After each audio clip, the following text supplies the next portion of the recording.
먼저 설경구 씨, 제국 어떤 인물인가요? 예, 그 극중 5년 전 한국 최초로 그 유인 달 탐사선 프로젝트가 있었는데 그 프로젝트의 총 책임자였고 그때 당시 우주센터 센터장이었었는데 그 프로젝트가 발사와 동시에 폭발을 하면서 대원들도 다 잃고 비극적인 사건으로 마무리가 됩니다. 그래서 세상을 좀 멀리하고 산속으로 들어가서 산속에 있는 천문대에서 기거하고 있는 김제국이라는 역할을 맡았습니다. 좀 아픔을 가지고 있는 전 센터장이신데 사실 이야기에 끌렸다고도 하셨지만 이미 시나리오를 보기에 앞서서 그냥 하신다 그러셨다고요? 감독님 때문에 맞습니까? 아까 말씀드린 것처럼 이 상업 영화에 목말라 있기 때문에 제가 쌍천만을 한 김영하 감독님이라면 제가 믿고 저를 맡겨도 될 것이다. 그래서 시나리오를 보지도 않고 볼 필요가 없었죠. 보시고 나서 더 좋아하셨다는 후문도 있는데요. 촬영하면서 30년 차 배우도 놀라게 만든 우리 김용하 감독님의 디렉팅이 있었다는데 이게 뭡니까? 이게 몇 번, 한 번이 아니고 이렇게 감독님 그 디렉팅은 노트는 이렇게 배우와 감독이 머리를 맞대고 막 이야기하는 게 아니고 저는 조금 초반에 좀 당황스러웠는데 지나가면서 툭 얘기해요. 근데 제가 지금 특히 안 풀리고 있었을 때 결정적인 제가 가장 기억에 남는 구체적인 씬을 말씀드리면 어떻게 스포일 수도 있고 어떻게 설명을 못 해드릴 것 같아서 감정씬이었는데 잘 안 됐는데 감독님이 이렇게 지나가시면서 누구와의 어떤 화해를 생각해 봅시다 하면서 싹 지나갔는데 저 머리를 한 대 딱 맞은 것처럼 저는 이렇게 지금 상황에 집중하고 있었는데 그 말씀하신 거는 지금 상황과 다른 이야기였거든요. 그러면서 제가 왜 그 생각을 못했지 하면서 제가 많은 힌트를 얻었던 기억이 납니다. 이야, 정말 무심하게 툭 던져준 그 말이 엄청난 그 열쇠가 됐던 그 순간이네요. 좋습니다. 그럼 감독님 뭐 하실 말씀 있으신 것 같아요? 사실은 제가 이제 저기 선배님을 모시게 된 이유부터 말씀드리면 저는 제가 이제 오브라더스라는 영화로 데뷔를 했고 이제 그 당시 완전 신인 감독일 때인데 제가 강남 카페 장소에 미팅을 하러 나갔다가 그때 이제 박하사탕인가? 어마어마했죠. 오아시스예요. 오아시스 정도 끝나신 것 같은데 저를 이렇게 지나가시다가 알아보신 거예요. 그 대배우션 지금은 더 큰 대배우시지만 저한테 뚜벅뚜벅 걸어오시더니 잠깐 인사하시다 앉으시더니 설경구입니다 그러시더니 감독님이 이 영화 만드셨냐고 그래서 그랬다고 그랬더니 나 영화 너무 좋게 봤다고 재밌게 봤다고 그러면서 그때 하신 말씀이 언젠간 기회가 되면 작품 하지만 하자고. 그게 17년 전 일이거든요. 17년 전 카페에서. 제가 근데 그 다음에 한 번도 연락을 못 드렸어요. 그러다가 이 시나리오를 쓰자마자 생각났던 인물이었고 그래가 찾아뵙죠. 그게 인연입니다. 기억나세요, 설경구 씨? 그 17년 전 카페? 네. 17년 동안 그럼 연락을 기다리고 계셨던 거예요? 연락을 기다린 건 아니고요.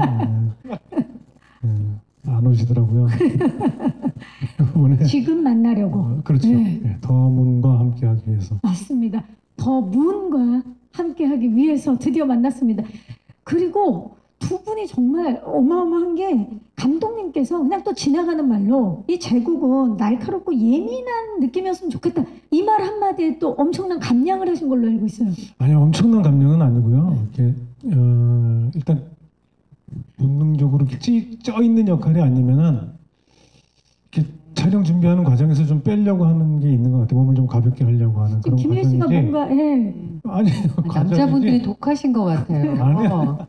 더 아주 막 너무 무섭게 해서 촬영 중에 뭘 먹는 입에 들어가는 걸 본 적이 없고 그 식사 시간에도 사라져요. 그냥 사라지고 그리고 아침에 보통 모이면은 한두 시간 전에 일찍 일어날 수 있는데 새벽 3시에 일어나가지고 줄넘기 3,000개를 했다는 등 5,000개를 했다는 등 그런 전설을 믿을 수가 없어. 그래가지고 쫙 빼서 막 얼굴이 반쪽이 돼갖고 나타나셔서 하니까 옆에 있는 사람들도 장난 아니다. 긴장하자 그러고 막 긴장하고 하고. 분발하자 이런 분위기가 있었어요. 야, 도경수 씨랑 같은 화면에 안 나온 걸 참 다행이라고 생각하고요.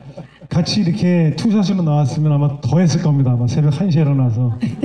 3시가 뼈만 아니라 남게 나가가지고. 3시가 아니라 1시에 예, 일어났을 거다. 예. 도경수 씨와 투샷이 안 걸리고 얼마나 다행인지 진짜. 자, 왜 이런 이야기를 하시는지 우리가 도경수 씨 캐릭터를 한번 만나보도록 네. 하겠습니다. 자, 경수 씨, 선우 어떤 인물인가요? 선우는 우리호의 막내 우주 대원입니다. 그리고 아버지가 못다 이룬 꿈을 이루기 위해 우주로 가게 되고, 근데 또 예기치 못한 사고로 거기서 이제 동료 배우들을 이제 잃게 되고, 그리고 홀로 이제 남았잖아요. 그래서 미션을 혼자서라도 어떻게든 수행하기 위해 그 상황에서 사투를 엄청 벌이는 그런 인물입니다. 네. 정말 혼자 고립된 상황에서 사투를 벌이는 그런 네네. 선우예요. 사실 도경수 씨가 이렇게 마냥 선해 보이는 얼굴이지만 그 이면에 엄청난 강렬한 반전을 갖고 있어서 감독님께서 캐스팅하신 걸로 알고 있는데 알고 있었나요, 경수 씨? 그러면 저 몰랐습니다. 그럼 감독님께 여쭤볼게요. 제가요? 예. 뭐 너무 가까이서 자주 보는 제가 예뻐하는 배우라 사실 사람이 매력을 느끼는 건 액면에서 보이는 느낌도 물론 중요합니다만 그 이면에 그가 살아온 여러 가지 느낌들을 표현하는 걸지 발견됐을 때 거기서 이제 매력이 많이 온다고 생각하거든요. 그렇죠. 제가 감히 말씀드리건데 도경수는 그게 엄청난 배우입니다. 예. 그러니까 되게 어떻게 보면 저는 사실 뭐 여러 가지 얘기들을 많이 듣었거든요. 이 친구의 뭐 가정이라든지 살아온 환경이라든지 그리고 여기까지 오게 된 것을 꽤 남들보다는 좀 많이 아는 편인데 정말 남자고 이 영화에 나온 황선우란 캐릭터에 버금갈 정도로 이타적인 면도 갖고 있고 많은 아픔도 있고 근데 이제 그렇게 안 보이잖아요. 그렇죠. 그러니까 이게 얼마만큼 매력이 있는지를 그렇죠. 밝고 선하고 저는 굉장히 오래 갈 것 같아요. 이 배우 제 생각으로 이제 이런 사람들이 오래 가잖아요. 가능성이 무궁무진하죠. 예. 그런 면에서 굉장히 높게 평가하고 있습니다. 맞아요. 그래서 이 선우라는 캐릭터를 누구보다 잘 표현해 줄 거라고 믿어 의심치 않으셨는데 특히나 설경구 씨와 도경수 씨가 실제로 닮은 부분이 있어서 두 분을 캐스팅하신 걸로 알고 있어요. 이게 남다른 지금 두 분이 웃는데 인매랑 느낌이 얼굴 조금만 가까이 대보시겠어요? 욕 먹어요 저. 에이 무슨 말씀? 두 분 이러지 마세요. 아니 지금 우리 지천명 아이돌 그게 무슨 말씀이세요? 자, 두 분 아이돌 지천명 아이돌이 만났습니다, 여러분. 기자님들 아이돌들의 만남 조금만 가까이 해주시겠어요? 네. 박수를 받으며 자 설경구 씨 한번 가까이. 지금 눈물이 나네요. 눈물을 흘리며 감격하고 계십니다. 자, 우리 도경수 씨는 김영하 감독님과 신감께서 만났었기 때문에 네네. 이번에 더 잘 통했을 것 같아요. 어땠나요? 맞아요. 그러니까 사실 신과 함께 때는 제가 긴장을 좀 많이 했던 것 같아요. 왜냐면 감독님이 그때는 제 입장에서는 너무나도 어려운 분이셨거든요. 그래서 그때 긴장을 많이 했는데 이번 현장에서는 같이 얘기도 엄청 많이 하고 그리고 정말 많이 친해지고 그리고 감독님이랑 그 교류를 좀 많이 나눴던 것 같아요. 그래서 진짜 감독님이랑 엄청 가까워졌다는 마음이 있습니다. 그렇죠. 그 깊은 교류가 있었던 시간이었는데 네네. 근데 그런 교류는 있었지만 영화상에서는 혼자 고립됐기 때문에 굉장히 외로웠던 걸로 알고 있어요. 외로웠습니다. 지구에 있는 분들이 그렇게 부러웠다고요?